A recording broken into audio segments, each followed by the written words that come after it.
আসসালামু আলাইকুম। কেমন আছেন সবাই?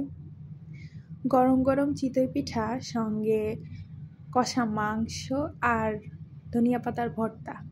কি শুনেই জিভে জল চলে আসছে না? লাস্ট কয়েকদিন আগে আমি সন্ধ্যায় নাস্তাটা তৈরি করেছিলাম। শীতের সন্ধ্যায় এমন নাস্তা হইলে তো আর কথাই থাকে না। আর আমার হাজব্যান্ডের চিতই পিঠা অনেক পছন্দ, সঙ্গে মাংস থাকলে তো কথাই নাই। তো আমি চিতই পিঠা তৈরি করার জন্য ফার্স্টে চাল ভিজিয়ে রেখেছিলাম, আতপ চাল। 4-5 ঘন্টার মতো ভিজিয়ে রাখার পর আমি পানি ঝরিয়ে নিয়ে চালটা ব্লেন্ড করে আটা তৈরি করে নিয়েছি। আটাটা চেলে সুজিগুলো বের করে নিয়েছি। আপনারা যারা শহরে থাকেন তারা খুব সহজেই কিন্তু এইভাবে আটা তৈরি করে নিতে পারেন। আটাগুলো সংরক্ষণও করা যায়, আপনি শুকিয়েও সংরক্ষণ করতে পারেন কিংবা ডিপ ফ্রিজে রেখে দিলে থেকে যায় অনেক দিন, নষ্ট হয় না। আমি এভাবেই ডিপ ফ্রিজে রেখে দেই বা শুকিয়ে রেখে দেই। তো আমার আটাগুলো চালা হয়ে গেছে, এই যে। এবার আমি পরিমাণ মতো আটা নিয়ে নেব একটা পাত্রে, আর বাকিটুকু রেখে দিব ফ্রিজে, পরে কোনো দিন আবার পিঠা তৈরি করা যাবে। তো আমি পরিমাণ মতো লবণ নিয়ে নিলাম, ভালো করে লবণটা মিক্স করে নেব। আর তারপরে কুসুম গরম পানি, যেই পানিটা হাতে সহ্য হয় এমন, হাত দিলে হাতটা চুবিয়ে রাখা যায় কিছুক্ষণ, কষ্ট হয় না, এমন কুসুম গরম পানি দিয়ে আমি আটাটা খুব ভালো করে মেখে নিব।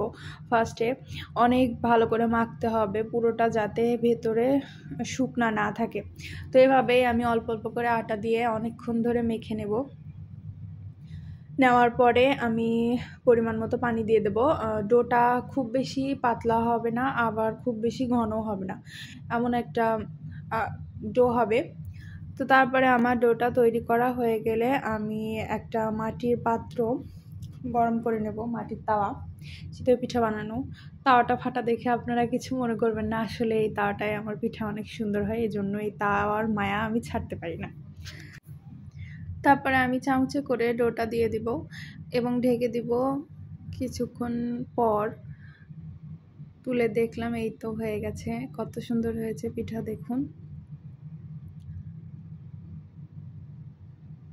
তো এইভাবেই আমি পরপর বেশ কয়েকটা বানিয়ে নেব আমাদের দুইজনের জন্য, খুব বেশি লাগবে না, অল্প কয়েকটা। তো এইভাবেই বানিয়ে দেখুন পিঠাগুলো কত সুন্দর হয়েছে, ভেতরটা যেমন নরম সফট, বাহিরটা মুচমুচে, অনেক সুন্দর পিঠাটা হয়েছে আলহামদুলিল্লাহ। তো এই তো আমি পরিবেশন করেছি মাংস এবং ধনিয়া পাতার ভর্তার সঙ্গে। অনেক টেস্টি, তাই না? দেখেই লোভ লাগছে। তো এই যে আমি পিঠাটা ভেঙে দেখালাম, দেখুন ভিতরটা কতটা সফট। সাথে থাকার জন্য ধন্যবাদ।